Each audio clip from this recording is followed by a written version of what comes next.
Imagínate por un momento que eres capturado y también juzgado por un crimen que no cometiste, y un programa de televisión se vuelve la pieza clave para salvarte de una condena a muerte. Esto le pasó a un hombre llamado Juan Ignacio Catalán, quien fue acusado de haberle quitado la vida a una chica llamada Marta Puebla. Todo esto pasó en Los Ángeles, Estados Unidos. Si quieres saber todos los detalles de lo que sucedió, quédate conmigo hasta el final del video. Hola a todos, ¿cómo están? Mi nombre es Lesma, espero se encuentren muy bien. Yo como siempre muy contenta de poder estar un día más aquí con ustedes, muy agradecida de que me estén viendo donde quiera que se encuentren. Hoy tenemos un caso sucedido en los Estados Unidos, el de Marta Puebla. Acompáñenme a ver todos los detalles.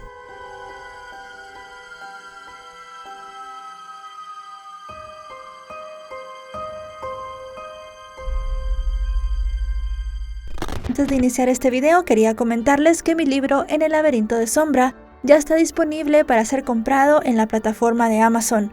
Cuenta con 2 versiones, la tapa blanda y también el ebook para que escojan la que más les guste. Marta Puebla nació el 12 de noviembre de 1986 en Los Ángeles, Estados Unidos, en un hogar conformado por ella y sus padres, Régulo y Marta. De la infancia de la chica no trascendieron muchos datos, y de su adolescencia solamente se sabe que era una jovencita muy común, nada diferente a las otras chicas de su edad. Así las cosas, el 27 de noviembre de 2002, Marta se encontraba en su hogar, y cerca de las 2 de la madrugada su amiga Sofía le tocó la ventana, esto para invitarla a dar un paseo. Sofía le comentó que estaba con su novio, un chico llamado Cristian Vargas, y que éste las estaba esperando en el auto. Marta realmente no tenía muchas ganas de salir. Ya era muy tarde y además ya estaba en la cama. Mientras las 2 amigas hablaban, de repente aparecieron unos hombres en la calle y se escucharon detonaciones provenientes de un arma de fuego. Sofía saltó de inmediato desde la ventana donde estaba hacia la habitación de Marta, y las 2 chicas estuvieron un rato allí escondiéndose muy temerosas. Al final decidieron salir de la casa para ver qué había sucedido. Cuando se acercaron al automóvil de Cristian, vieron que el ataque había sido en contra de él, y el chico estaba prácticamente agonizando. Se encontraba muy mal a causa de las múltiples heridas que le habían dado, pero aún así todavía pudo hablar. Le pidió a las jovencitas que lo llevaran a un hospital, pero ellas ya no pudieron hacer nada por él, porque unos segundos después se desplomó sin vida en el volante. Unos minutos después las autoridades llegaron y comenzaron a realizar una investigación. Sofía dijo que ella no había visto nada, pero sí que escuchó a Marta decir cuando estaban los disparos que la persona que estaba era alguien de nombre Peps. Pero cuando las autoridades le preguntaron a Marta sobre esto, ella lo negó rotundamente. Aunque ella lo negó, las autoridades se quedaron con este apodo y pudieron identificar a la persona, un chico llamado José Ledesma, que era conocido por ser parte de una peligrosa y violenta pandilla de Los Ángeles. Estas pandillas habían tenido muchos problemas por los territorios, se apropiaban calles, vendían estupefacientes y no querían que otras pandillas entraran a hacer lo mismo, por lo cual estaban en constante pelea. Las autoridades asumieron que Cristian era miembro de la pandilla rival y que por eso le habían quitado la vida. En consecuencia de todo esto, ellos tomaron a José Ledesma como el principal sospechoso del crimen, y esa misma noche fueron hasta su casa. Pero dentro solo estaba su familia y no encontraron rastros de él. Eso sí, se encontró un rifle de asalto cargado y varias cartas de otros miembros de la pandilla a la cual él pertenecía. La mayoría de estas cartas habían sido escritas desde la prisión. Resultó además que los familiares de José le contaron a los detectives que el chico se había ido con un hombre llamado Mario Catalán, quien también formaba parte de la pandilla.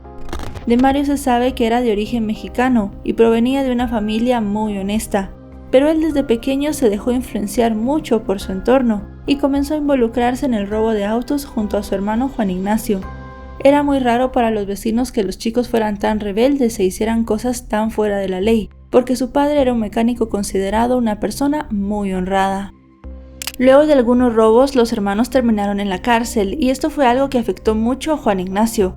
Luego de salir de la prisión, él dejó de robar y se dedicó a ayudar a su padre en el negocio familiar.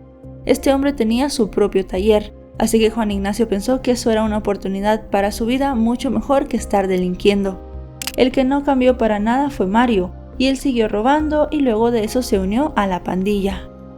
Continuando con el relato del caso, José volvió a su casa a la mañana siguiente y se enteró de que la policía lo estaba buscando. Rápidamente le avisó a Mario y ambos huyeron hacia México luego de cruzar la frontera y se hospedaron en un hotel de la ciudad de Tijuana. Entretanto, Marta ya se había convertido en un testigo clave del crimen de Cristian y los investigadores la habían presionado para que identificara a estos dos hombres, pero ella se mantuvo firme en su testimonio y dijo que no había reconocido a ninguno, que los hombres tenían capuchas y que no tenía ni idea de por qué su amiga había mencionado a esa persona. Pasados unos días de la fuga de Mario y José, las autoridades de Estados Unidos corrieron con buena suerte, porque recibieron noticias positivas sobre su paradero. Las noticias vinieron de una persona que transitaba por la calle y vio a una pareja en medio de una fuerte pelea. Resultó que esta pareja eran Mario y su novia, quienes se encontraban en estado de ebriedad, luego de pasar el día en un pueblo turístico junto a José. Al final los tres fueron detenidos, y al interrogar a la novia de Mario, esta no tardó en confesar que a los dos hombres los estaba buscando la policía en Los Ángeles por haberle quitado la vida a una persona. Fue así como ese mismo día, ya en la noche, tanto José como Mario ya habían sido extraditados y puestos a la orden de las autoridades estadounidenses. Ellos evidentemente los capturaron también y los llevaron a una estación de policía para ser procesados. Estando allí, los mismos detectives a cargo del caso llevaron a José de 19 años a una sala de interrogatorios, donde luego de leerle sus derechos comenzaron a hacerle muchas preguntas sobre lo que había sucedido en su vida la noche que le quitaron la vida a Cristian. Pero a pesar del duro interrogatorio, José no parecía estar muy asustado. El hombre, en medio de mucho sarcasmo, contestaba de manera inapropiada, se reía y negaba cualquier participación en el crimen. Alegaba que no sabía de lo que estaban hablando y además decía que se habían equivocado de persona.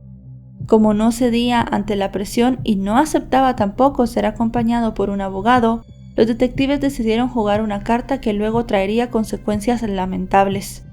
A pesar de que, como ya sabemos, Marta negó en varias ocasiones haber reconocido a los atacantes de Cristian, uno de los detectives le aseguró a José que tenía testigos que lo habían identificado y declararían en su contra. Del mismo modo le dijo estar seguro de que no había llegado a la casa de Marta por casualidad, ya que presumía que ambos tal vez tenían una relación, y por tal motivo había pasado ahí para visitarla cuando de repente y de manera fortuita se encontró a Cristian y aprovechó para quitarle la vida.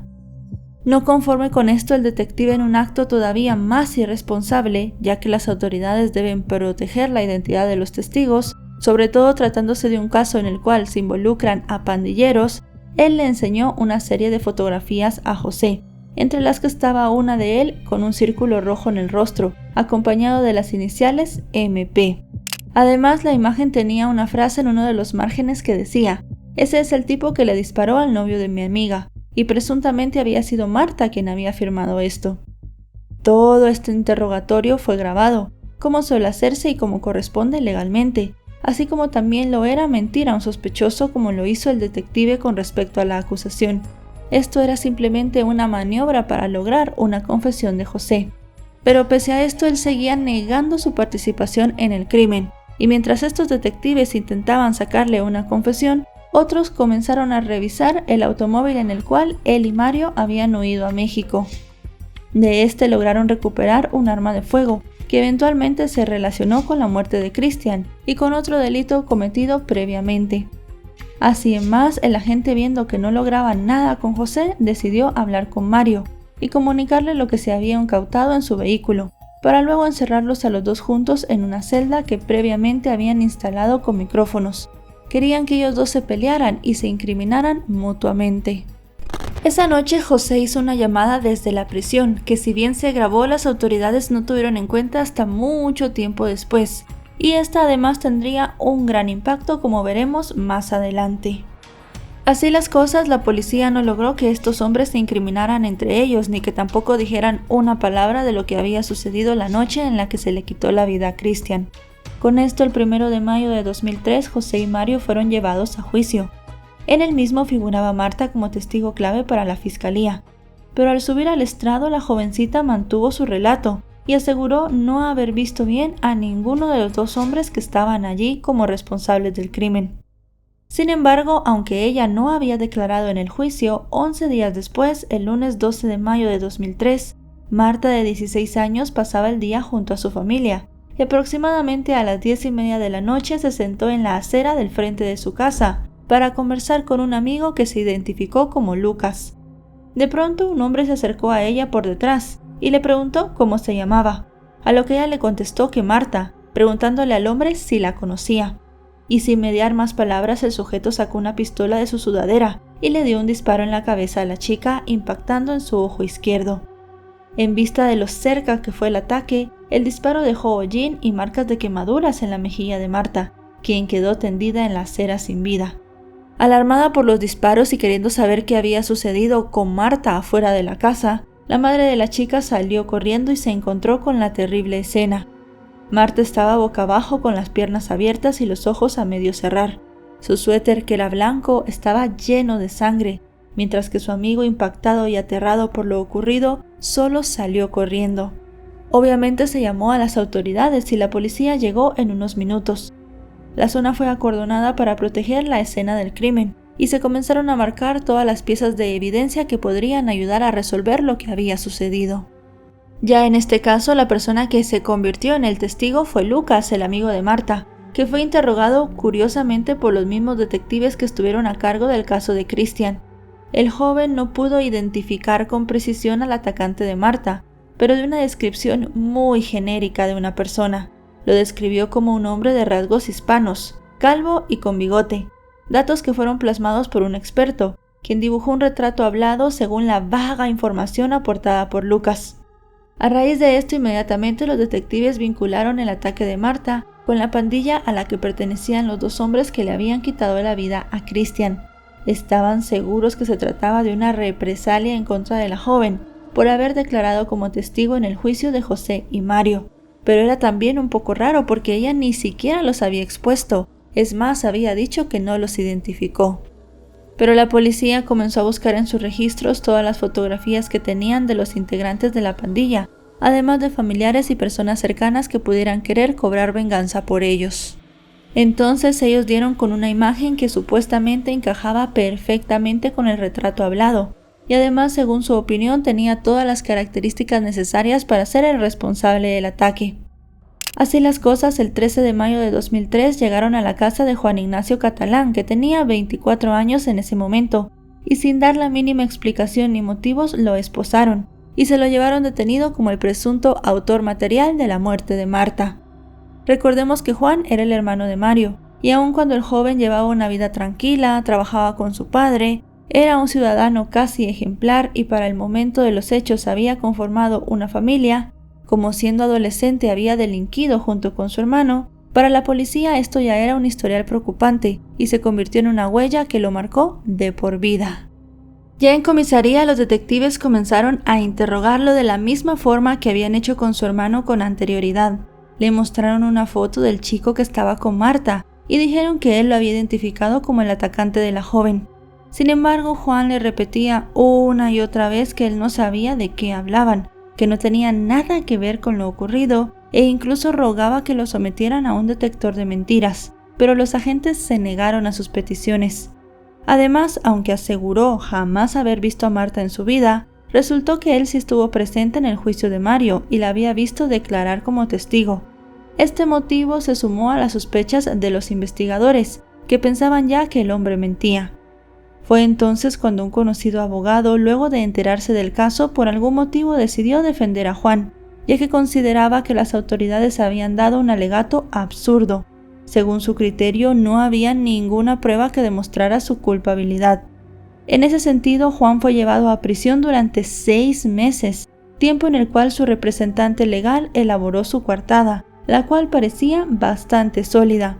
El abogado defensor dijo que estaba listo para ir a juicio y presentar las pruebas que tenía. Resultaba que la noche del 12 de mayo, cuando le quitaron la vida a Marta, Juan asistió a un juego de béisbol de los Dodgers, su equipo favorito, junto a su hija de 6 años y su pareja conservaba aún las entradas.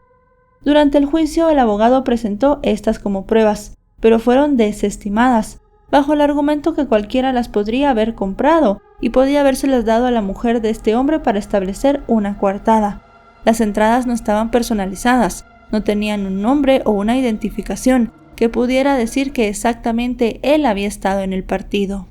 No conforme con esto, la hija de 6 años de Juan fue llamada al estrado como testigo, y mientras él lloraba desconsoladamente, su abogado defensor, de la manera más dulce posible, le preguntó a la pequeña del juego al cual había asistido con su padre. La niña aseguró que había estado allí, y en medio de su inocencia dijo que su padre le había comprado helado, comida, dulces e incluso la tarjeta de uno de los jugadores, tal y como lo había afirmado Juan en el momento de su interrogatorio. De igual manera, 2 amigos que acompañaron a Juan al partido también subieron al estrado y testificaron que él había estado en el estadio. Pero nada de esto parecía ser suficiente para demostrar su inocencia, y la fiscal arremetió en contra de Juan, solicitando al juez que le sentenciara a la pena de muerte por asesinato en primer grado. No obstante, el abogado de este hombre no se rendiría fácilmente, así que decidió contactar con el departamento de comunicación de los Dodgers y les explicó lo que estaba ocurriendo, a fin de que le permitieran revisar las grabaciones del estadio del 12 de mayo del 2003. Y es que para quienes no conocen acerca del béisbol, cada juego es televisado a través de una transmisión en vivo, y las diferentes cámaras que se encuentran grabando el evento no solo enfocan a los jugadores, sino también lo hacen a los fanáticos. Ponen varias tomas de personas que van a ver a ambos equipos.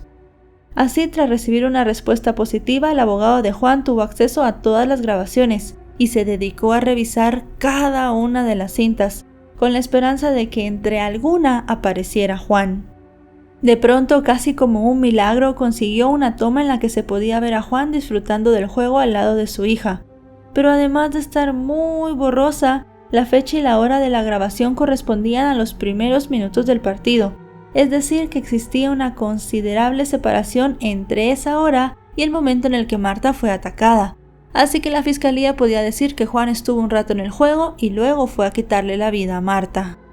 En ese sentido, y viéndose ya en un callejón sin salida, el abogado defensor le pidió a Juan que recordara todo lo que había hecho ese día. Pensaba que tal vez en algún detalle podrían encontrar algo para poder salvarlo. Y en efecto, esto fue así. Pensando en todo lo que había hecho, él recordó que había visto a Larry David, un actor de una famosa serie de la cadena televisiva HBO. Esto fue un elemento que sin pensarlo lo salvaría. Y es que como otro milagro, ese mismo día resultó que el club de los Dodgers había utilizado la grabación de un capítulo de la serie donde actuaba este actor. Y esto sucedió justamente en el sector donde Juan se encontraba con su familia disfrutando del partido. A raíz de esto, el abogado del hombre decidió demostrar la inocencia de su representado y se comunicó con la producción del programa para explicarles la situación y pedirles que le permitieran revisar todas las grabaciones.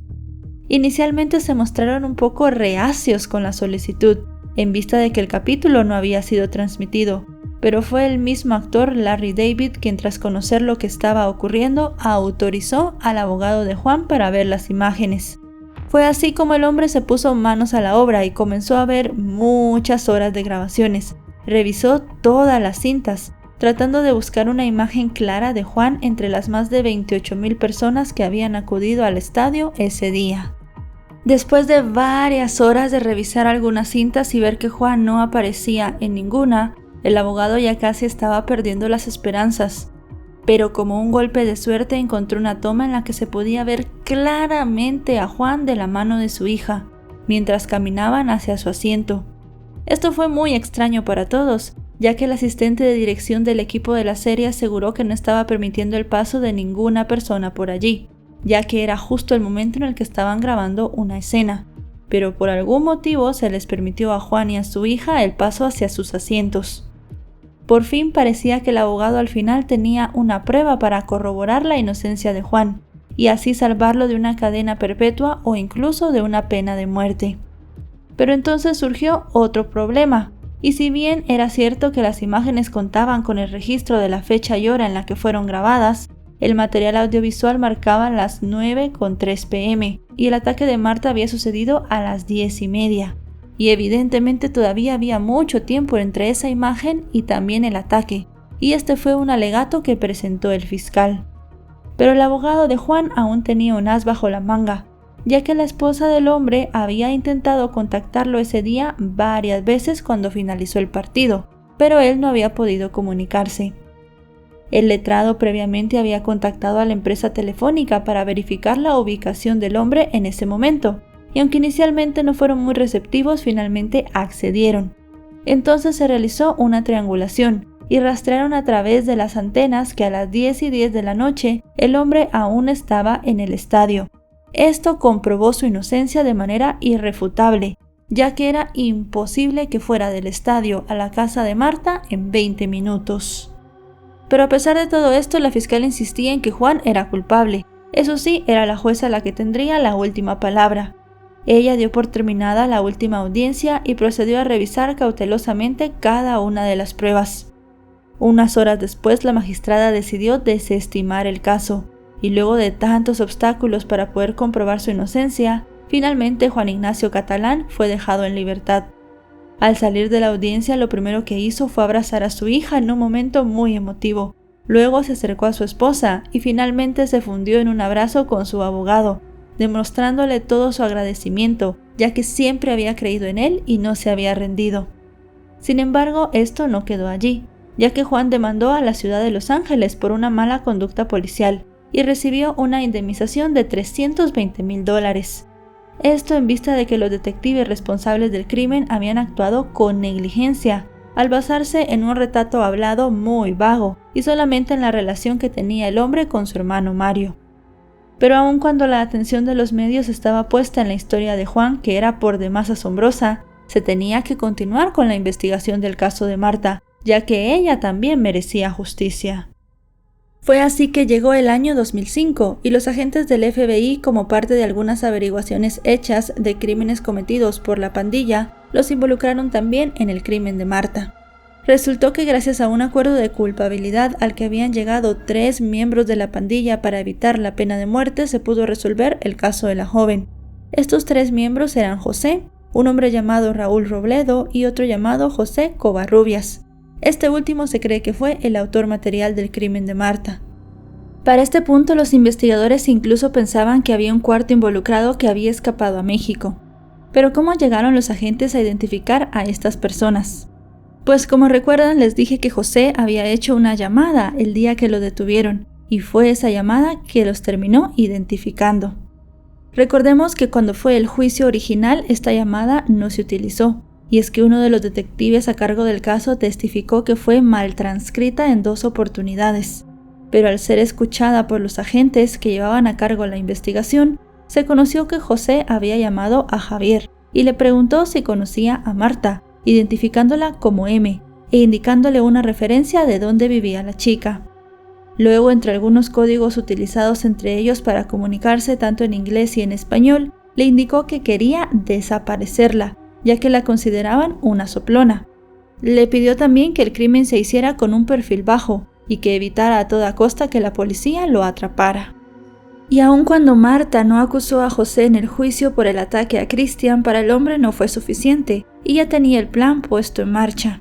Fue entonces que Javier convenció a los otros miembros de la pandilla para que lo ayudaran. Fue así como se averiguó que la estrategia de los detectives durante el interrogatorio había expuesto completamente a Marta. Y es que según los expertos, las salas de interrogatorio son lugares en los que se puede actuar con total libertad, y los detectives por lo general engañan a los sospechosos, diciéndoles que tienen distintas pruebas. Sin embargo, no se les permite llegar a acuerdos con ellos a cambio de confesión en ese momento.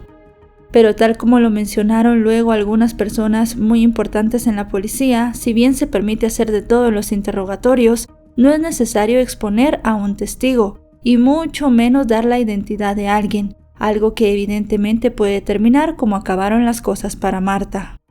Por su parte, los padres de la jovencita presentaron una demanda civil en contra del Departamento de Policía de Los Ángeles. Dijeron en una entrevista a los medios de comunicación que ningún agente de ese cuerpo se dio cuenta que su hija estaba en peligro. Incluso en el registro detallado que los detectives mantuvieron durante su averiguación, no había ninguna indicación de que ellos hubieran tenido contacto con Marta o con sus padres. Esto para buscar alguna protección para la jovencita mientras terminaba todo el juicio. En consecuencia, tras la llegada del FBI al caso, los detectives que habían estado originalmente en el caso de Marta fueron eliminados gradualmente de sus puestos. Y con respecto a los 3 detenidos, los 3 fueron condenados a cadena perpetua. Este caso fue ampliamente cubierto por la prensa y llamó la atención de un productor que decidió llevar a Netflix un cortometraje de 40 minutos llamado Improbable. Este documental se estrenó el 3 de septiembre de 2017. El caso de Marta sin duda puso de manifiesto las faltas en el sistema judicial, ya que esta chica fue expuesta como testigo, aunque ella en sí ni siquiera había dicho que había visto a estas personas en el momento del crimen de Christian. Realmente es algo lamentable. Se perdió la vida de una jovencita por unos detectives que simplemente querían llevar tras las rejas a unas personas, que si bien sí fueron los culpables de los hechos, realmente ellos no habían hecho una buena investigación y no tenían los medios para llevarlos ante la justicia. Lamentablemente para Marta ya es tarde. Aunque se han hecho varios cambios en el departamento de policía y sus padres ganaron la demanda judicial, para ella ya todo esto no tiene remedio, ya que de ninguna manera recuperará su vida. Y bueno, chicos y chicas, hasta aquí el video de hoy. Un caso muy triste, muy impactante como siempre decimos, y un caso que llamó mucho la atención por la forma en la que fue resuelto. Casi un inocente va a la cárcel y otra chica que no tenía nada que ver en un crimen perdió la vida. Realmente fue muy duro y también es de mucho pensar cómo actuó el departamento de policía, cómo actuaron los detectives para obtener una confesión. Si bien en este canal ya hemos hecho casos de confesiones muy duras durante interrogatorios, realmente hay que ponernos a pensar que no todo vale. Y también las personas que están a cargo de hacer cumplir la ley tienen que tener pues una mejor percepción de todo esto y resguardar a todas las personas involucradas en una investigación. Si este video les ha parecido informativo, recuerden dejarle un me gusta, recuerden suscribirse si no lo están. Actualizo 4 veces por semana y si están suscritos les llegará una notificación cada vez que yo suba un video. También me pueden encontrar en otras redes sociales, aparezco como LesmaVR y subo contenido casi todos los días. Ahora sí, nos vemos hasta otro caso. Adiós.